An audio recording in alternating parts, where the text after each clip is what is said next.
ডাক্তাররা এমন একটি প্রযুক্তি আবিষ্কার করেছে যেখানে ক্যান্সার সেলকে আর কাটতে বা পোড়াতে হচ্ছে না, শুধুমাত্র ফ্রিজ করলেই এই সেলগুলো মারা যাচ্ছে। কি শুনতে অবিশ্বাস্য লাগছে, কিন্তু এটাই সত্যি। Let me explain. এই নতুন চিকিৎসা পদ্ধতির নাম হচ্ছে ক্রায়োবলেশন। এতে ডাক্তাররা একটি ফ্রিজিং প্রোব টিউমারের মধ্যে ঢুকিয়ে -40°C নিচে এক্সট্রিম কোল্ড তৈরি করে।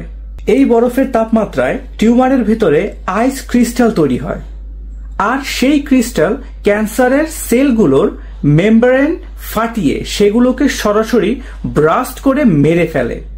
Literally the tumour freezes to death.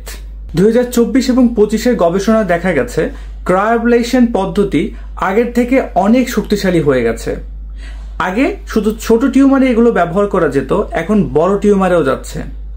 আগে লাং ক্যান্সারে ক্রায়োবলেশন এবং রেডিওথেরাপি মিলিয়ে 5 ইয়ার সার্ভাইভাল রেট এখন 92%। এমনকি সায়েন্টিস্টরা এমন ন্যানো পার্টিকেল তৈরি করেছে যারা ফ্রোজেন অবস্থায় বলে দিতে পারবে যে কোন সেলটি হেলদি আর কোনটি ক্যান্সারাস। এখন কথা হচ্ছে এই ক্রায়োবলেশন মেথডটি কোন কোন ক্ষেত্রে বেশি ইফেক্টিভ। এটি বর্তমানে early stage of breast cancer, small lung tumours, kidney tumours, soft tissue tumours এইসব ক্ষেত্রে বেশি এফেক্টিভ। এতে কাটাকাটি কম, ব্লিডিং কম এবং অনেক ক্ষেত্রে রোগী ওই সেম ডেতেই বাসায়ও যেতে পারে। তবে সত্যি হলো ক্রায়োবলেশন এখনো ইউনিভার্সাল কিওর নয়। এটি মূলত আর্লি স্টেজ এবং লোকালাইজড টিউমারে দুর্দান্ত কাজ করে। অ্যাডভান্স ক্যান্সার কিওরের জন্য এর গবেষণা এখনো চলছে।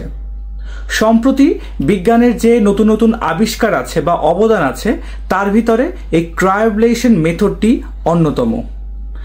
আমরা ভবিষ্যতে আশা করি এর থেকে দুর্দান্ত কিছু পাবো। এই ক্রায়োবলেশন মেথড নিয়ে তোমাদের কোনো প্রশ্ন বা মতামত থাকলে অবশ্যই কমেন্টে জানাবে।